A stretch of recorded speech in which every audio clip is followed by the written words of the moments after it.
प्यारे विद्यार्थियों, मैं राजेश गोंगा, गणित अध्यापक सरकारी हाई स्कूल भागो एक बार फिर हाजिर हाँ। पहला तो ही चल रहे अध्याय क्लास 10वीं अध्याय 3 दो चल वाले रेखी समीकरणों के जोड़े नूं ही मैं अगे वधावांगा। पिछले लैक्चर दे विच मैं 3.1 इकाई के 3 प्रश्नों की चर्चा की सी ते लैक्चर की समाप्ति के उत्ते आपां गल कीती सी कि जदों आपां समीकरण प्रणाली नूं आलेखी विधि राही हल करते हाँ, ग्राफ दियां लाइनां जे आपस विच कट्टण तां असीं कहने हैं कि समीकरण प्रणाली का एक हल है। हुण इत्थे गल प्रणाली की हो रही है, किसी एक समीकरण की नहीं। जे एक समीकरण होवे ते दो चल होण, कल्ली समीकरण के अनेकां हल है, पर समीकरण का जोड़ा है। जोड़े का साझा हल कदों एक है? जदों ग्राफ लाइनां आपस विच कटदियां होण। अगे गल की थी कि ग्राफ लाइनां आपस दे विच समान अंतर भी हो सकदियां।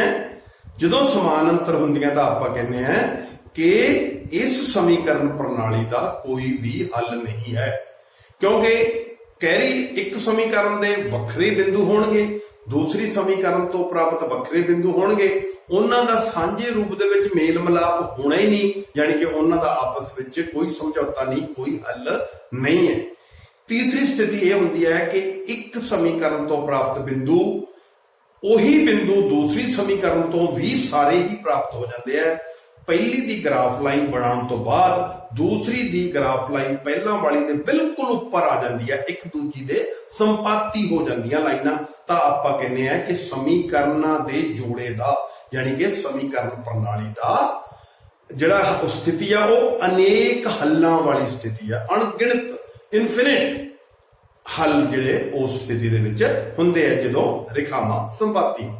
हुण अगे गल आउंदी है कि जे तुहानूं इह कहे भी ग्राफ लाइनां ड्रॉ नहीं करनियां, आलेखी रूप विच व्यक्त नहीं करना, पर बिना आलेखी रूप विच व्यक्त कीते ही दस्सिया जावे कि समीकरण प्रणाली दा हल किहड़ा है ते रेखावां दी स्थिति की होगी, कि वो कट्टणगियां, समांतर होणगियां जां संपाती होणगियां।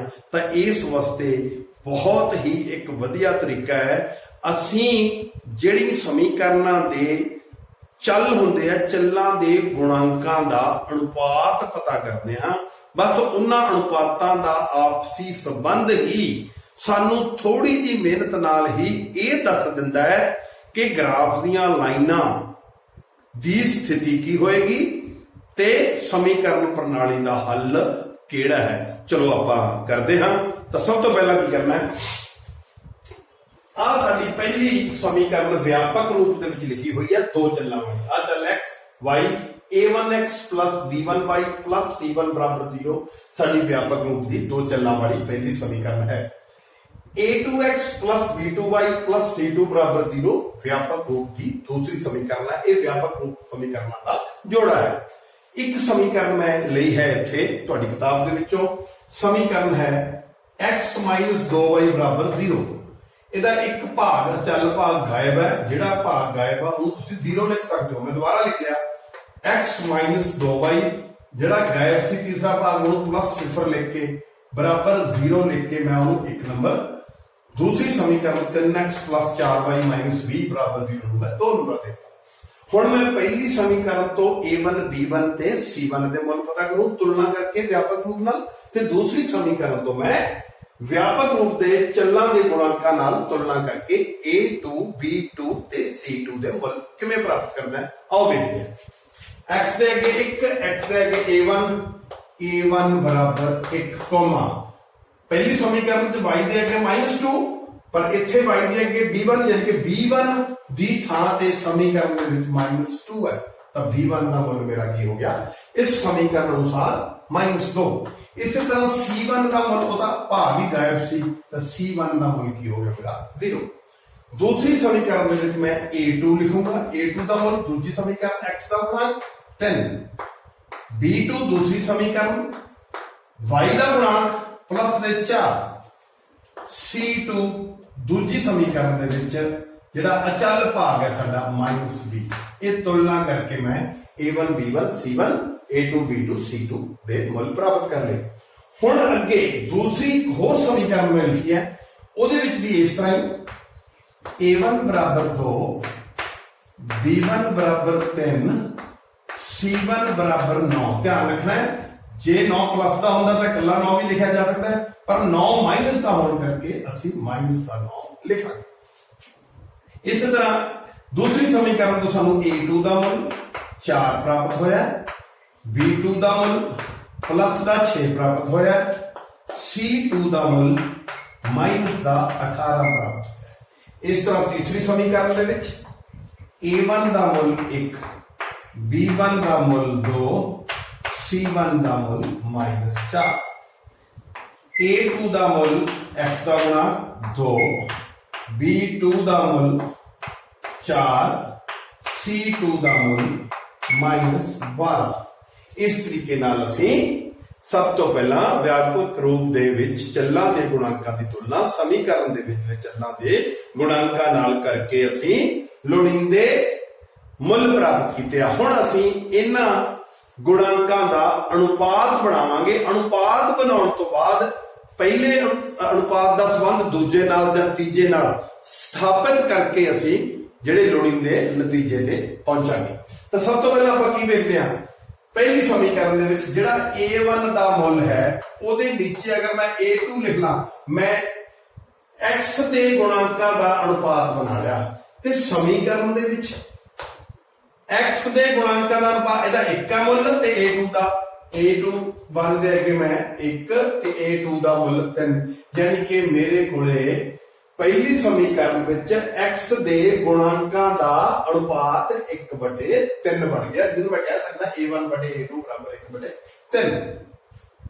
फिर मैं B1/B2 जेड़ा मेरे कोले B1 है, अगर उसके नीचे मैं B2 लिख दिया तो ये y दे गुणांकां दा अनुपात बन गया, पर इहदे मुल्लां दा अनुपात बनूगा -2/4 कट के ये बन गए 2 1 2 2 2 4, यानी कि -1/2।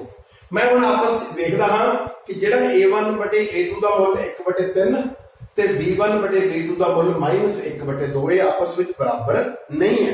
मैं एक नतीजे ते पहुंचा A1/A2 बराबर नहीं करके मैं कटता B1/B2। ये जे इस स्थिति होवे साडे कोले तां अलेखी रूप विच आपां कहांगे लाइनां जिहड़ियां होणगीਆਂ ग्राफ ਦੀਆਂ ਉਹ ਕੱਟਣਗੀਆਂ, ਆਪਸ ਵਿੱਚ ਕੀ ਕਰਨਗੀਆਂ, ਕੱਟਣਗੀਆਂ। ਤੇ ਬੀਜਗਣਿਤ ਰੂਪ ਦੇ ਵਿੱਚ ਅਸੀਂ ਲਿਖਾਂਗੇ ਇੱਕ ਹੱਲ ਹੈ, ਯਾਨੀ ਕਿ ਸਮੀਕਰਨ ਪ੍ਰਣਾਲੀ ਦਾ ਇੱਕ ਹੱਲ ਹੈ ਜਿਸ ਨੂੰ ਵਿਲੱਖਣ ਹੱਲ ਵੀ ਕਿਹਾ ਜਾਂਦਾ ਹੈ। ਵਿਲੱਖਣ ਹੱਲ।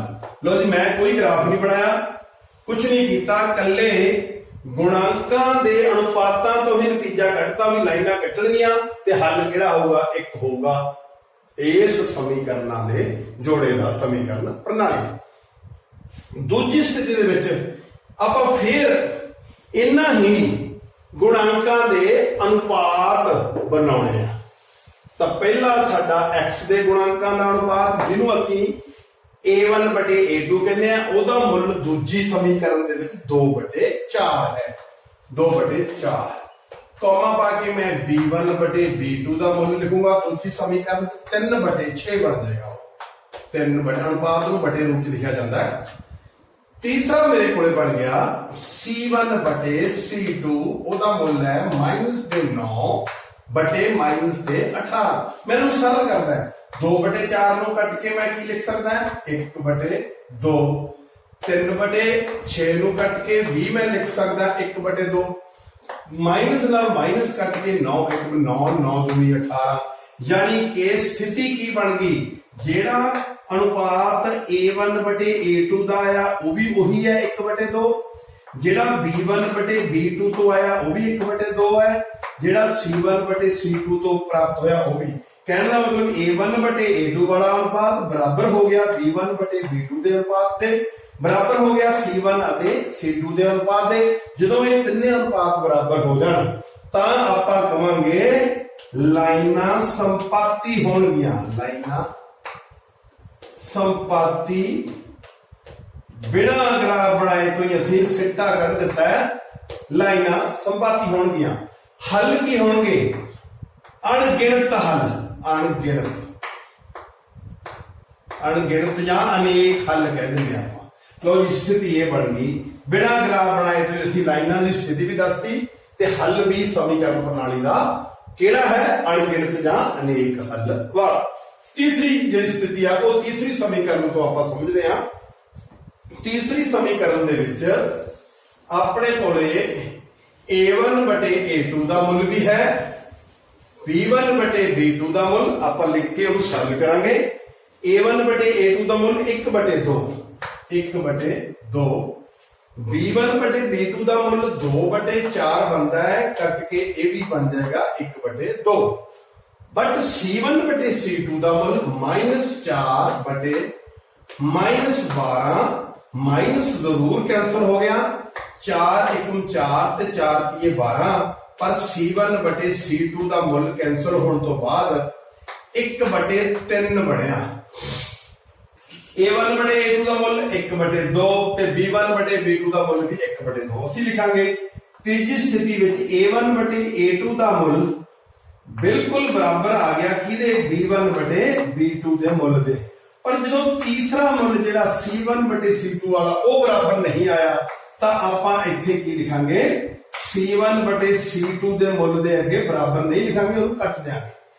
ਤੀਜੀ ਸਥਿਤੀ ਆ ਗਈ ਜਦੋਂ a1 ਬਟੇ a2 ਤਾਂ ਬਰਾਬਰ ਹੈ b1 ਬਟੇ b2 ਦੇ, ਪਰ c1 ਵਾਲਾ ਮੁੱਲ ਹੈ ਜਿਹੜਾ ਉਹ ਅਨੁਪਾਤ ਬਰਾਬਰ ਨਹੀਂ ਹੈ, ਤਾਂ ਉਦੋਂ ਲਾਈਨਾਂ ਦੀ ਸਥਿਤੀ ਕੀ ਹੋਊਗੀ, ਉਸ ਵੇਲੇ ਲਾਈਨਾਂ ਸਮਾਂਤਰ ਹੋਣਗੀਆਂ, ਲਾਈਨਾਂ ਸਮਾਂਤਰ ਹੋਣਗੀਆਂ।